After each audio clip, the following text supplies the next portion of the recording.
I've always been very impressed with Bob's knowledge of government ever since I first met him years ago. And I am always looking for opportunities to listen to his stories about how things work or don't work in the government. So even though I studied political science, I don't think I ever learned much about government, at least from the practice point of view. But I was impressed by the events at Capitol Hill on January 6th. So I thought I'd just try to make a connection to that, since it's, at least it's foremost in my mind, probably in others as well. And that is, I think we assume that most people in the country are trying to do the right thing. They have different views, but they think they're trying to do the right thing for their group or their constituency. And most people think that it's a good idea to tell the truth and so forth. So there's some assumptions, basic cooperation, and we're all in this together and so forth. But we recently haven't had that, and it's partly as a result of social media platforms and algorithms that tend to move people to the extremes.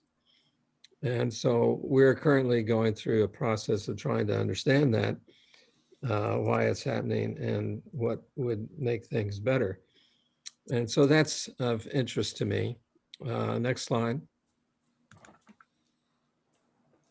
And when I was studying political science, we defined government as local, state, and federal buildings, people, equipment, and so forth.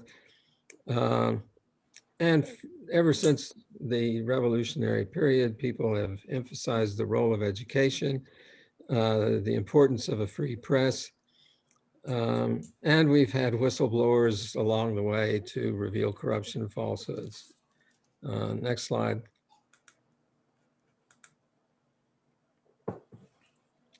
So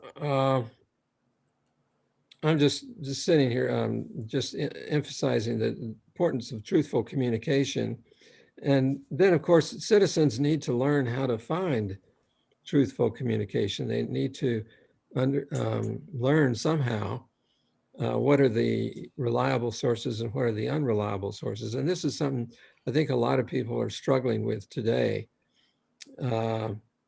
And the situation is made worse by the corporations who are always advertising and saying that their products are good and so forth. So we have to sort out the messages in the information environment. Next slide.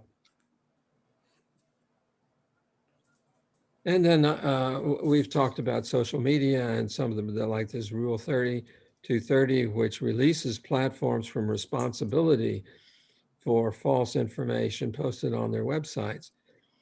I think that's due for review.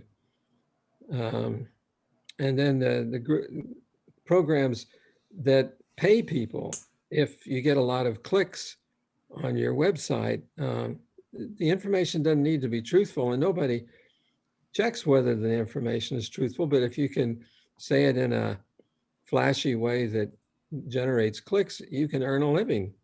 And people do that. And that's where conspiracy theories come from, and these fanciful notions that people just invent because they think people will click on them, and they do. So it's a form of fiction, but it's presented as alt news.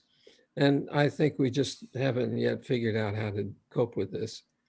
So that's my interest, that Bob can say far more about how the legislature works, how the executive agencies work. So I'll stop there. Laura, you're still muted.